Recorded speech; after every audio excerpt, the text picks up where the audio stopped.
Merci à tous d'être ici. Hein. Vous êtes donc sur le parcours engagement qui est proposé par l'association Teens Up. Teens Up, si vous savez pas encore ce que c'est une asso donc qui organise des événements pour les jeunes, pour vous, pour les inspirer, pour les aider à révéler leurs talents, à savoir ce qu'ils vont faire, comment ils peuvent s'orienter, s'engager. Donc voilà, là, pendant 45 minutes, on va parler d'engagement et on va parler voyage. Donc, je pense que c'est un sujet qui parle à tout le monde. Le voyage, c'est quand même quelque chose d'assez sympa. Et on va voir avec Zelidja ce que c'est une bourse de voyage et comment des jeunes comme vous peuvent bénéficier d'une bourse de voyage pour réaliser un projet. Voilà, donc on a 30 minutes avec Marion Mouzouni qui est donc de l'association Zelidja qui va nous expliquer tout ça. Écoutez bien ce qu'elle dit et après elle pourra répondre à toutes vos questions. On va avoir un micro qu'on va faire passer dans la salle. Donc n'hésitez pas à garder en tête des questions pour bien tout comprendre et lui poser toutes vos questions pendant qu'elle est là. Marion Mouzouni, bonjour à vous. Donc, est-ce que vous pouvez commencer par vous présenter, par nous expliquer ce que c'est Zelidja ? Bonjour à tous, merci d'être venus. Et effectivement, donc je m'appelle Marion, je suis la déléguée régionale de l'association Zelidja. L'association Zelidja, c'est une association qui a été créée en 1939 et qui aujourd'hui encore offre des bourses de voyage aux jeunes entre 16 et 20 ans.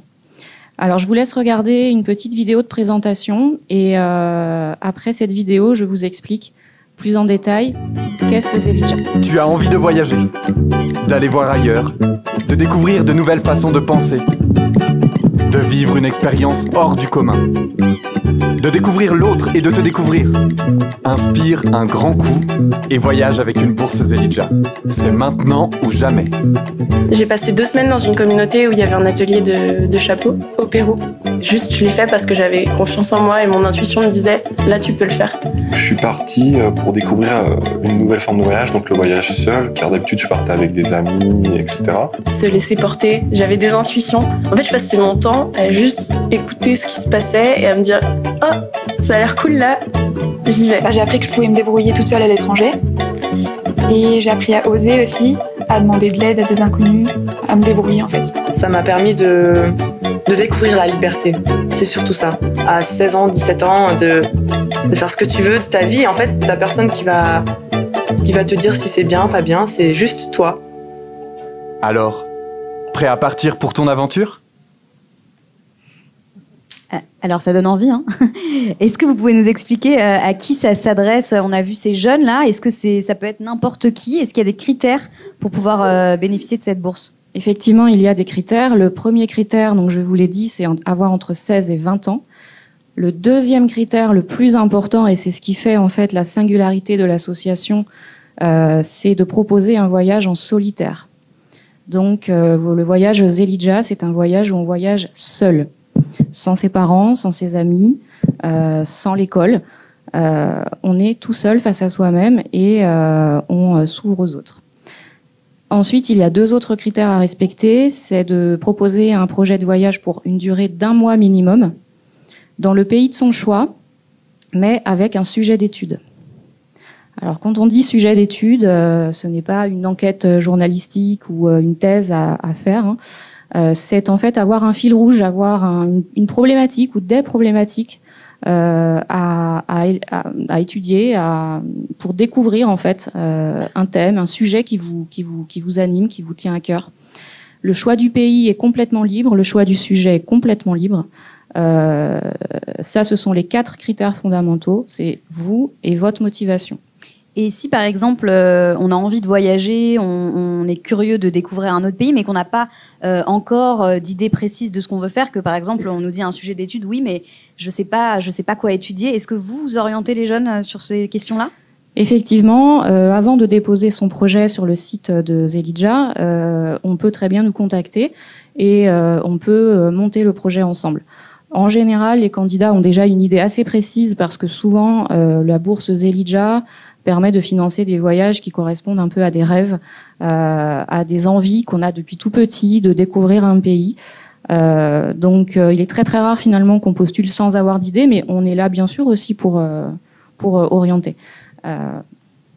Est-ce qu'on n'a pas expliqué la genèse de l'association? C'est vrai qu'on est passé tout de suite sur les questions très pratiques. Comment c'est né Zelidja? Ça existe depuis longtemps? Alors oui, Zelidja existe depuis 1939. Elle a été créée par un architecte passionné de géologie, donc passionné de voyage, et qui, pendant un de ses voyages, a découvert une mine de plomb au Maroc. Il a pu en faire l'acquisition et l'argent qu'il a gagné grâce à cette mine, il l'a mise au service justement de l'association, de la fondation Zelidja qu'il a créée grâce à cet argent.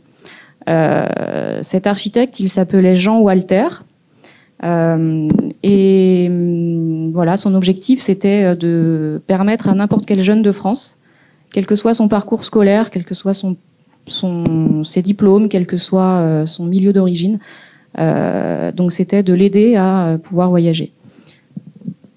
Lui, il avait fait un voyage dans sa jeunesse, donc pendant ses études, il avait fait un voyage seul à vélo de 6000 km à travers l'Europe. Et c'est cette expérience qui lui a donné envie, en fait, eh bien, de permettre aux jeunes de pouvoir voyager. Du coup, beaucoup de jeunes, depuis 1939, ont bénéficié de Zelidja, on imagine, de cette bourse de voyage? Effectivement, ça représente un certain nombre un nombre assez conséquent. En moyenne, on offre une centaine de bourses par an au niveau national. Ensuite, au niveau régional, tout dépend des années, c'est très très variable. Sur la région Nouvelle-Aquitaine, on est monté jusqu'à 12 candidats. Mais il faut savoir aussi qu'on est tous bénévoles dans l'association et donc qu'on ne pourrait pas de toute façon gérer plus de dossiers parce qu'on fait ça sur notre temps libre. On fait ça les week-ends, le soir. Donc 12 candidats, c'est déjà pas mal. Cette année, en 2022, 3 candidats sont partis. Est-ce que du coup, il y a certains dossiers que vous refusez? Effectivement, comment ça se passe? On dépose son projet sur le site, donc on a jusqu'au 15 février pour l'année du voyage. Si vous voulez partir l'été prochain, par exemple, vous avez là jusqu'au 15 février 2023 pour déposer votre projet. Ensuite, donc on étudie le projet, on regarde, et si on pense que le projet est réalisable, on vous fait venir, on vous convoque sur une journée en général, on fait ça sur Bordeaux. Donc on vous rencontre, on fait connaissance, on vous questionne, on vous conseille, on approfondit votre projet avec vous. Et à partir de là, on vous accompagne jusqu'à ce que vous partiez. Voilà. Une fois parti, vous êtes complètement autonome. Vous faites votre voyage. Et au retour du voyage, on attend quand même quelque chose. Je vous ai parlé des critères pour postuler. Je vais vous expliquer ensuite ce qu'on attend nous en retour. On attend que vous nous rendiez 3 rapports. Alors on appelle ça des rapports, mais en fait ça peut prendre des formes différentes. On attend un rapport d'étude sur le sujet que vous avez donc découvert dans le pays. Ensuite, on attend un carnet de bord, un carnet de voyage, dans lequel donc vous expliquez tout ce que vous avez fait au jour le jour. Et ensuite, on attend aussi un carnet de compte, pour justifier de l'utilisation de l'argent de la bourse avec un maximum de justificatifs. Et on attend aussi, et à mon sens c'est le plus important que ces rapports, on attend un petit engagement de votre part, c'est-à-dire qu'on vous demande d'effectuer 3 actions de promotion pour présenter les bourses Zelidja à d'autres jeunes. Et ces 3 actions de promotion, c'est vous qui les décidez. Vous pouvez revenir dans votre ancien établissement, par exemple. Vous pouvez écrire un article dans un journal. Vous pouvez venir à des événements comme Teens Up aujourd'hui, m'accompagner pour des actions de promotion. Voilà, ça peut prendre plein de formes différentes. Donc Zelidja, c'est l'engagement avant tout. On s'engage dans un projet personnel et ensuite on s'engage aussi dans une association. Est-ce qu'on va peut-être regarder justement des témoignages de jeunes qui se sont engagés, qui ont bénéficié de cette bourse pour voir ce qu'ils en retiennent? Je crois qu'on a des Tout petites à vidéos. fait. La première vidéo, donc c'est Antoine Gauthier, c'est le président du jury, c'est quelqu'un qui m'accompagne. Moi, je suis déléguée régionale, je m'occupe plus justement des actions de promotion de la vie de l'association dans la région. Et Antoine Gauthier est le président du jury, c'est lui qui organise la session de rencontre dont je vous ai parlé tout à l'heure. Bonjour, je m'appelle Antoine Gauthier, je suis engagé à Zelidja depuis 10 ans maintenant. J'ai été d'abord boursier, j'ai fait un premier voyage au Costa Rica en 2011 sur la thématique du tourisme durable et notamment la façon dont le Costa Rica arrivait à intégrer l'écologie et le développement durable dans sa façon de faire du tourisme. Et je suis reparti également pour un deuxième voyage ensuite en Corée du Sud en 2013 sur cette fois-ci la séparation entre Corée du Nord et Corée du Sud, comment est-ce qu'elle était vécue par les Sud-Coréens, est-ce qu'il y avait une réelle envie de réunification, voilà, quelles sont les évolutions depuis plus de 60 ans dans ce pays. Et ensuite, j'ai été intégré assez rapidement le jury de Bordeaux de sélection des projets. J'en suis le président actuellement depuis également quelques années. Donc ça consiste simplement à recevoir chaque année, en début d'année, vers le mois de février, des projets de jeunes boursiers qui nous présentent les pays dans lesquels ils veulent aller, les sujets qu'ils ont envie d'aborder, voilà, les projets, la façon dont ils ont envie de mener en tout cas leur étude. Et ce qu'ils veulent faire du film, de l'écriture, faire un petit podcast radio. Ensuite recevoir ces boursiers, discuter avec eux de leurs projets, établir la faisabilité, discuter avec eux si on a quelques conseils qu'on peut leur donner, et ensuite effectuer une sélection de ces boursiers, leur proposer une bourse qui corresponde à plus ou moins à leur projet.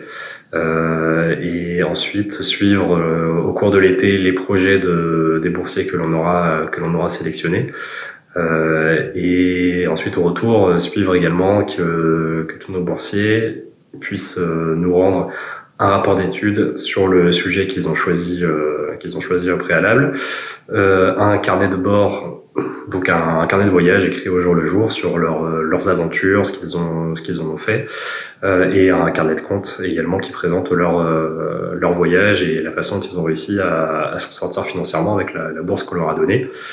Voilà, c'est cette partie vraiment de lecture des projets et du retour des boursiers sur leur expérience, surtout de voyage, qui est pour moi hyper enrichissante quand on est dans le jury de sélection Zelidja, de suivre chaque année des sujets très différents, des voyages dans des pays également très différents, et c'est ce qui fait, je pense, la force de Zelidja. Voilà, donc il vous a rappelé un peu les rendus qu'on attend. En fait, Zelidja, c'est une association unique en France, unique au monde, parce que en fait, vous êtes complètement libre de proposer un projet de voyage qui corresponde à vos envies, à vos attentes. Et comme il l'a dit aussi dans la vidéo, vous pouvez repartir une deuxième fois. Si vos rapports ont été jugés excellents, super bien menés, bien réfléchis, etc. Et si vous vous êtes vraiment engagé dans l'association ensuite en faisant vos 3 actions de promotion, on vous propose de partir une deuxième fois avec une bourse un peu plus élevée. Alors justement, c'est quoi le montant de cette bourse? On en parle depuis le début, cette bourse de voyage, mais est-ce qu'il y a un montant prédéfini? Effectivement, la bourse pour le premier voyage s'élève à 900 € maximum. On peut donner en général sur la région Nouvelle-Aquitaine, on donne entre 700 et 900, tout dépend du projet. Et la deuxième bourse pour un deuxième voyage s'élève à 1100 €. Donc là, ensuite, vous allez écouter un boursier qui est parti cette année pour son deuxième voyage. Il est parti donc en 2021 déjà. Il a fait donc en 2022 son deuxième voyage Zelidja. C'était un boursier très intéressant. Il va vous expliquer donc son deuxième voyage et quelques anecdotes sur place. Je m'appelle Clément, j'ai 20 ans et j'ai fait 2 voyages avec Zelidja, le dernier cet été aux îles Féroé. Je sais pas si vous connaissez, je connaissais pas avant de faire mes recherches pour trouver un endroit où voyager. C'est dans l'Atlantique Nord, entre l'Écosse et l'Islande, et c'est un pays qui s'est ouvert tardivement en fait au reste du monde et donc qui a gardé des traditions qui nous paraissent assez anciennes, donc beaucoup d'élevage mais avec très peu de mécanisation, de même pour l'agriculture. Très peu de tracteurs, sauf dans vraiment les grosses exploitations. Et aussi une tradition qui fait débat à l'international, on comprend pourquoi, c'est la chasse à la baleine. Et beaucoup des habitants, des Féroïens, défendent vraiment cette chasse à la baleine, considèrent que c'est une part de leur culture. Et je voulais comprendre pourquoi. Je voulais les interroger par rapport à ça, comment ils se positionnaient par rapport à la mondialisation qui introduit en fait un système à double vitesse dans le pays. Ce que j'ai observé pendant mon étude, il y a encore des gens assez traditionnels, sans pour autant être conservateurs, d'ailleurs. C'est intéressant, pas tout le temps. Et vraiment une grosse industrie de pêche, etc. Bref. Donc je voyageais au sac à dos, en stop, à pied, en bus, en ferry, comme c'est des îles, donc de plein de façons différentes, et c'est ça l'opportunité du sac à dos, et c'est génial. Et j'ai pu faire pas mal de rencontres vraiment enrichissantes. Je voulais vous en raconter une rapidement. C'est celle d'une famille d'éleveurs dans un petit village que j'ai rencontré pendant qu'ils tondaient la laine. Et donc ils m'ont laissé un peu les aider, donc j'ai essayé de couper la laine et ils m'ont laissé dormir dans le champ le premier soir. Et comme le deuxième soir ils travaillaient encore, ils allaient chercher le troupeau dans la montagne, descendre le troupeau, couper la laine. Ils m'ont proposé de venir avec eux, je les ai aidés. Et donc cette fois ils m'ont laissé dormir dans l'étable au-dessus des moutons. C'était assez amusant. Et en fait, le troisième jour, je suis resté dans le village et en fait, ils m'ont invité à dormir chez eux. Et donc, ils m'ont donné beaucoup de conseils sur ce qu'il fallait voir sur l'île. Des paysages vraiment magnifiques. Il y a aussi la fête nationale, par exemple. Ils m'ont aussi donné, par exemple, le nom de la consul française, ce qui était vraiment génial pour mon étude, pour lui poser des questions, etc. Donc, une rencontre vraiment enrichissante. Et en fait, je suis passé plusieurs fois les revoir parce que l'archipel est vraiment petit. J'ai apporté une carte pour que vous ayez un peu une idée.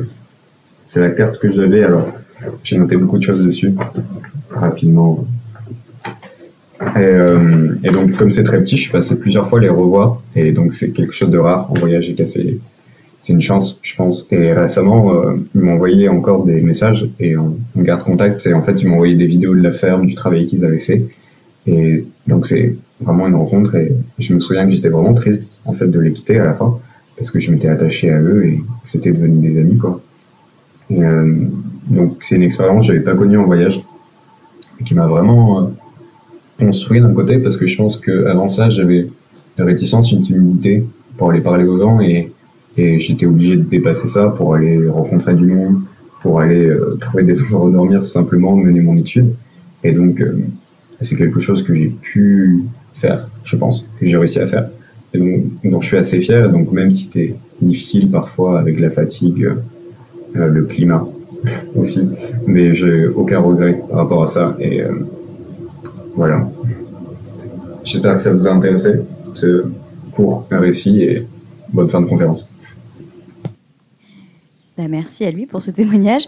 Une petite question justement, est-ce que le risque, entre guillemets, à faire ce genre d'expérience, c'est pas finalement de ne pas avoir envie de revenir? Est-ce que ça forge ces jeunes à je sais pas, à découvrir des choses et du coup à se forger une personnalité qui permet de commencer des nouvelles choses en rentrant? Ou est-ce que parfois ils n'ont pas envie de revenir et c'est compliqué pour eux? Non, moi j'ai jamais eu le cas, ça fait 7 ans que je suis déléguée régionale, j'ai jamais eu le cas de boursiers qui ne soient pas revenus.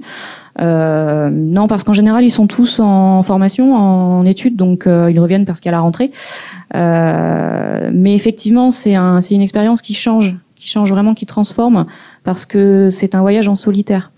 Et vraiment le concept Zelidja, c'est vraiment ça, c'est voyager autrement. C'est de se détacher de tout ce qui fait qu'on est nous et d'aller ailleurs. Voilà. Les voyages peuvent se faire aussi en France, hein, mais aussi dans un pays étranger. Voilà, c'est vous qui choisissez. Mais le fait d'être seul, forcément, ça nous oblige à aller plus vers les autres, et les autres aussi vont plus vers nous quand on est seul. Est-ce qu'il y a un moment idéal pour vous pour faire ce voyage? Parce que c'est vrai qu'on dit entre 16 et 20 ans, c'est souvent le moment où on se lance dans les études supérieures. C'est forcément l'été d'ailleurs, ou ça peut être n'importe quand dans l'année? Quel est le moment effectivement, il y a un calendrier à tenir. Donc le dépôt des candidatures le 15 février. Ensuite, on reçoit les candidats au mois de mars. La bourse est versée au mois de mai, donc ils ne peuvent pas partir tant que la bourse n'est pas versée. Donc les voyages c'est entre juin et septembre, voilà, puisqu'ensuite les rendus sont à rendre avant le 1er décembre. Donc quelqu'un qui propose un projet pour le mois de novembre, on lui dit non. Voilà. D'accord. Donc, est-ce qu'il y a un moment idéal, je veux dire, dans le déroulé de son cursus? Est-ce que c'est bien de le faire juste après le bac, par exemple? Alors là, c'est vraiment propre à chacun. Tout dépend du parcours scolaire, tout dépend des ambitions, tout dépend. On a des jeunes qui viennent de tout milieu. On a des jeunes en prépa, en classe prépa. On a des jeunes qui sont à la fac. On a des jeunes qui sont en année de pause. Voilà, c'est vraiment très très propre à chacun. Tout dépend de votre envie du moment. Est-ce que un jeune qui aurait jamais voyagé ou peut voyager avec sa famille, qui est jamais parti à l'étranger, il se dit peut-être que c'est pas fait pour lui. Qu'est-ce que vous lui dites? On lui dit que non, on lui dit que nous on est là déjà pour l'accompagner et on lui dit que s'il y a un projet déjà, alors nous on n'est pas là pour proposer des projets, hein, on attend que le jeune propose, enfin on prend les dossiers qui nous parviennent hein, sur le site. Voilà, si on voit que le projet n'est pas encore vraiment bien mûri, bien construit, on tente, voilà, on lui laisse un petit peu plus de temps, mais si on voit que il y a pas une préparation parce que bon, voyager seul c'est pas facile, hein, ça demande énormément de courage. Donc si on voit que le projet est un peu bancal, on préfère dire non, on préfère dire postule l'année prochaine si tu as encore l'âge. Voilà, on est aussi là pour conseiller et pour que le voyage se passe le mieux possible. Est-ce qu'il y a des destinations qui sont déconseillées? On imagine qu'il y a certains pays qui sont dangereux et tous les pays qui sont déconseillés sur les sites des ambassades, hein, les pays blacklistés comme on dit, non. Là, clairement, on va dire non. Si on sent aussi que le jeune, est pas tout à fait encore prêt à se lancer dans une aventure en solitaire, on dit non aussi. Voilà. Après, voilà, ça marche beaucoup sur la confiance. Hein. On est d'anciens boursiers, on est tous d'anciens boursiers, on est passé par l'expérience d'Elijah, donc on sait ce que c'est. On sait ce que c'est que de se retrouver tout seul à l'aéroport dans un pays qu'on ne connaît pas. On sait ce que c'est que de devoir aller demander de l'aide si on est en difficulté. Enfin, donc voilà, si on sent que la personne n'a pas anticipé certaines questions, pour sa sécurité, on creuse un peu plus et on dit non si on voit que ça le fera pas, quoi. Est-ce que c'est forcément pour des jeunes qui justement ont peut-être un caractère aventurier, un peu roots? Il parlait de voyage en sac à dos. Si c'est pas trop notre truc, est-ce qu'on peut voyager seul sans que ce soit roots? Bien sûr. La préparation du projet, elle est vraiment personnelle. Alors bien sûr, on conseille de limiter bien sûr les budgets, de limiter les itinéraires, etc. Souvent, nous ce qu'on trouve, c'est souvent des dossiers très ambitieux où le jeune il veut parcourir tout le pays, ou il veut parcourir 2 pays frontaliers en un mois. Non, on lui dit voilà. Ça nous paraît trop ambitieux, donc non, on peut aller en auberge de jeunesse, on peut aller, voilà, rien n'est interdit. On conseille bien sûr aussi de privilégier les transports les moins polluants, etc. Depuis quelques années, on demande une réflexion sur justement l'impact environnemental du voyage. Donc dans le projet, vous avez aussi ça à expliquer. Parce que Zelidja, c'est voyager seul avec le peu de moyens c'est essayer de faire un beau voyage avec peu de moyens. Voilà. Est-ce que depuis le Covid, il y a des choses qui ont changé par rapport à ces voyages? Enfin, j'imagine que ça a dû vous impacter sur le moment. Oui. Mais depuis effectivement. Alors en 2020, il n'y a pas eu de voyage. Année blanche, personne n'est parti. On a bloqué les bourses puisque les contraintes sanitaires étaient trop compliquées. On ne pouvait pas. Enfin, même de toute façon, les candidats auraient été bloqués. L'année dernière, on a conseillé l'Europe. Voilà. Nous, à la région Nouvelle-Aquitaine, on a accepté que des dossiers sur l'Europe. Là, cette année, on repart sur l'étranger. Voilà, parce que la situation est beaucoup plus claire, mais on s'adapte comme beaucoup de gens. Quel conseil vous donneriez, vous, là, à un jeune qui se dit, tiens, pourquoi pas postuler? Ce serait quoi les conseils pour s'y mettre avant février, justement, pour proposer un dossier efficace? Alors, les conseils, c'est déjà avoir un pays en tête. Ensuite, ne rien s'interdire. S'il y a quelque chose qui vous intéresse dans ce pays, allez-y, proposez une problématique. Je peux vous donner des exemples de voyages, par exemple, qui se sont faits pour vous donner une idée. Cette année, une candidate est partie en Angleterre étudier la littérature féministe. Un autre est parti en Indonésie étudier la préservation des coraux.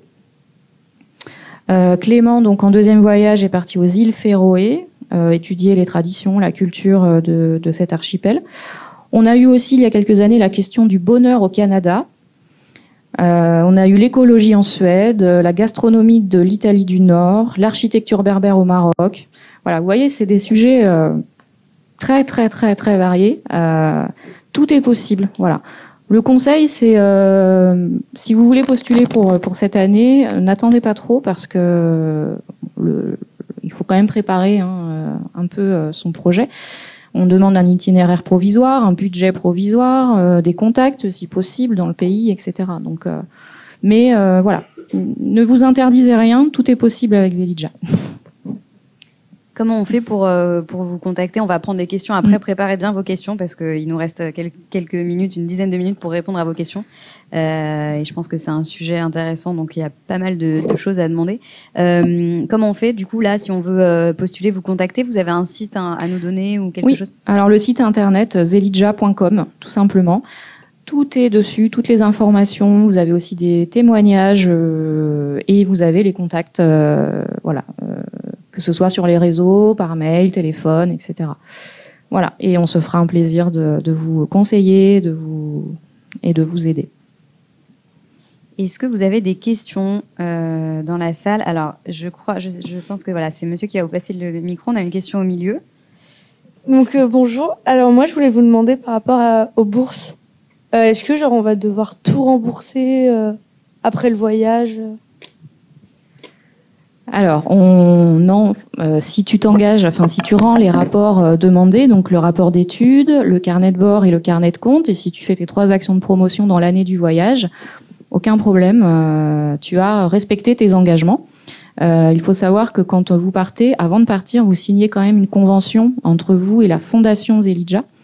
La Fondation, c'est l'organe juridique et financier en fait de l'association.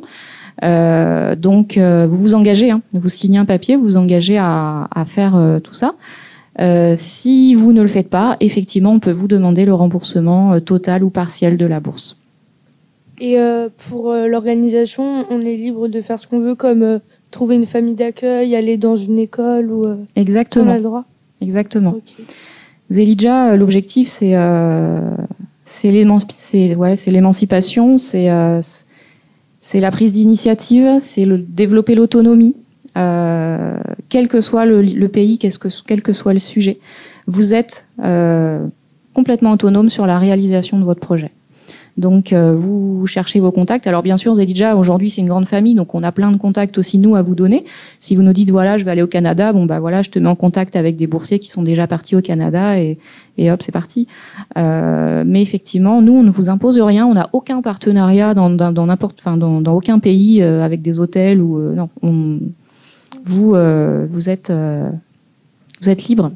Et pour les sujets, on peut choisir ce qu'on veut, n'importe quoi. Ce que vous voulez. Il faut que ce soit réalisable, il faut que ce soit faisable. Ça peut être des sujets, un sujet qui soit un peu en lien avec tes études, pas de souci. Ça peut être un sujet complètement autre que tes études. C'est tout part de la motivation, de ce que tu as envie de faire. D'accord, merci. On a une question là-bas aussi sur ma droite. Bonjour, je voulais vous demander parce que voyager seul, ça peut être dangereux. Est-ce qu'il est déjà arrivé des mésaventures à un des participants? Alors oui, mais c'est pas la majorité, je vous rassure. Effectivement, voyager seul, ça peut faire peur, ça peut être dangereux. On peut voir ça. En fait, c'est compliqué de répondre à cette question. Voyager seul, c'est un engagement. Ça veut dire qu'on fait confiance aux autres. On s'ouvre aux autres, on leur fait confiance. Et ensuite, effectivement, nous, on n'est pas derrière vous et on n'est pas là pour vous tenir la main dans le pays. Mais on est là pour vous accompagner au mieux, pour vous donner toutes les informations pratiques justement en cas de problème. C'est notre rôle aussi, c'est de rappeler tout ça avant que vous partiez. Oui, il y a eu déjà des soucis. L'association a dû rapatrier des boursiers. L'association a bien sûr tout ce qu'il faut en termes de juridique on a des assurances, etc. Donc vous êtes couverts aussi grâce à l'association. Après, ça reste une expérience aussi, hein, ça reste une expérience de vie. Bien sûr que voyager seul, c'est galérer. Hein, en gros, voilà, ça se fait pas comme ça. On est forcément confronté à des situations compliquées. Après, on peut aussi avoir des problèmes à côté de chez soi. Enfin, c'est voilà, c'est propre à chaque expérience. Est-ce qu'il y a d'autres questions dans la salle? Il reste 5-6 minutes, donc n'hésitez pas, c'est le moment ou jamais. Vous avez pas de questions, c'est bon, on a répondu à tout sur le voyage, sur les bourses de voyage, l'engagement. Ah, on a une question au fond là-bas. Bonjour, juste j'aurais une question. Est-ce que c'est déjà arrivé que certaines personnes profitent de la bourse, mais qu'ils n'ont pas rendu leur obligation? Oui, c'est arrivé malheureusement. On a dû faire des demandes de remboursement. Alors c'est pas tous les ans, heureusement, mais on a eu, oui, effectivement, des jeunes qui ne se sont pas engagés totalement. Oui, bonjour. C'est juste pour vous demander quelles sont les différences avec Erasmus et quels sont les pays blacklistés. Alors pour les pays blacklistés, il suffit d'aller sur le site information.gouv et en fait c'est le gouvernement qui met à disposition donc cette liste. Donc elle est accessible, puis elle change, elle évolue. Par exemple, les pays en guerre. Les pays en guerre, les pays instables politiquement, voilà. Et pour répondre à ta deuxième question, la différence avec Erasmus, c'est que Erasmus c'est un dispositif de voyage en partenariat avec des écoles. Donc en fait, vous êtes en qu'on appelle ça en échange. C'est pas un échange, c'est un échange universitaire. Enfin. Oui, voilà. En fait, vous passez quelques mois dans un pays, mais vous continuez vos études dans ce pays-là. Alors que là, Zelidja, c'est complètement ça n'a rien à voir en fait avec. Alors, on est agréé, Éducation nationale. Le ministère de l'Éducation nationale nous a agréés depuis des années, nous reconnaît, nous soutient aussi humainement. Mais c'est vraiment un voyage autre qu'un voyage linguistique, c'est un voyage autre qu'un voyage scolaire. C'est une opportunité de réaliser un projet, un rêve de voyage, en lien ou pas avec vos études, peu importe. Oui, c'est vrai qu'Erasmus, c'est vraiment à la fac, dans un autre pays. Oui, voilà. Là, c'est pas du tout ça. On a une autre question. Du coup, on fait comment vous faites comment pour trouver l'argent? Alors c'est l'association qui c'est vrai. C'est l'association qui vous donne donc la bourse et ensuite vous pouvez bien sûr compléter avec des apports personnels, avec d'autres sources de financement. Les 900 € en général ne couvrent pas la totalité des voyages. C'est très rare que le jeune s'en sorte avec 900. Mais oui, qui finance l'association? Ah d'accord. D'où vient alors déjà la région Nouvelle-Aquitaine soutient humainement et financièrement depuis plusieurs années maintenant, donc j'en profite pour la remercier encore une fois. Et ensuite ce sont des entreprises privées qui participent, qui soutiennent financièrement et donc c'est la Fondation Zelidja qui gère ça et tous les ans on est soutenu par des entreprises aussi. Mais il faut refaire ça tous les ans. Ce sont des démarches. C'est pas acquis. C'est pas acquis pour l'éternité. Donc, on essaye, de faire partir une centaine de jeunes tous les ans, en moyenne. Bonjour. C'était pour demander, est-ce qu'il y a possibilité d'y aller à plusieurs? Non. Tu n'as pas écouté. D'aller quoi? De partir à plusieurs. Ah d'accord. Non, c'est non. Mais la question est pas inintéressante puisque j'imagine que dessous la question c'est comment vous faites pour savoir si on part seul, réellement seul. On le voit en fait, on le sent tout de suite quand on vous rencontre. Déjà quand on vous questionne, quand on vous demande comment vous faites, comment vous ferez, on voit déjà si vous avez anticipé ou pas la question du voyage en solitaire. Et ensuite dans les rendus aussi on le voit, on le sent si vous étiez seul ou pas. Bonjour. Si jamais il y a quelque chose qui se passe mal, est-ce qu'on peut décider de rentrer, par exemple, au bout Bien sûr. Ou alors on est obligé de rester le 1 mois? Bien sûr. De toute façon, pendant votre voyage, on reste en contact et aujourd'hui, on a tous les moyens possibles pour pour communiquer. Donc, on reste en contact et s'il se passe quoi que ce soit, bien sûr, vous êtes décideur. Si vous n'êtes pas bien, s'il vous arrive quelque chose, si vous tombez malade, vous pouvez bien sûr rentrer et là, on vous demandera pas le remboursement de la bourse. D'accord. Pas de souci. Bonjour. Donc, ok. on va devoir rendre un carnet de bord et un carnet de compte, mais dans le rapport, en fait, il y a quoi? Alors, le rapport d'études, c'est les réponses en fait à la problématique de départ.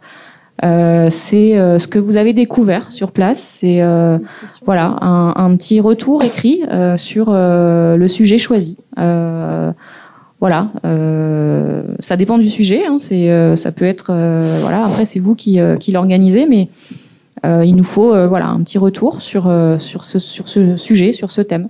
Ça peut être par écrit, ça peut être aussi sous forme numérique, sous forme de reportage vidéo, par exemple. Il y en a de plus en plus qui font des montages vidéo. Voilà, il y en a qui interviewent des gens, donc qui insèrent ces interviews dans ces rapports. Voilà. Ok. Ça peut être sur TikTok. Bonjour. Ah. Oui. Ah. Le voyage dure combien de temps? Tu n'as pas écouté non plus. Ah. 1 mois minimum. Ah, 1 mois. Je sais pas qui parle. Il est là. Okay. Non, je croyais que c'était 1 mois. 1 mois minimum. Vous pouvez partir 1 mois et demi, 2 mois, 3 mois. Ok, merci. Bonjour, moi je voudrais savoir pourquoi votre association elle s'appelle Zelidja. Alors elle s'appelle Zelidja parce que ce nom correspond en fait à la région où se trouve la mine de plomb découverte par cet architecte qui a créé la fondation. Donc c'est une toute petite région au nord du Maroc, Zelidja, et donc il a décidé de baptiser son association par ce nom-là. Donc c'est un nom marocain. Merci beaucoup. Je pense qu'on a bien balayé le sujet avec toutes ces questions. Merci à vous d'avoir joué le jeu de poser des questions. Je vais laisser le mot de la fin à Marion quand même qui va conclure. Si vous êtes intéressé, donc il y a des sessions d'information en ligne sur le site internet, donc zelidja.com toujours. Il y en a une notamment jeudi prochain entre 19h30 et 21h. Vous vous inscrivez sur le site et vous aurez le lien de connexion et comme ça vous aurez l'occasion de rencontrer d'autres personnes de l'association et de poser vos questions. Merci. Et j'ai aussi des flyers là si vous en voulez. Voilà. Merci à vous.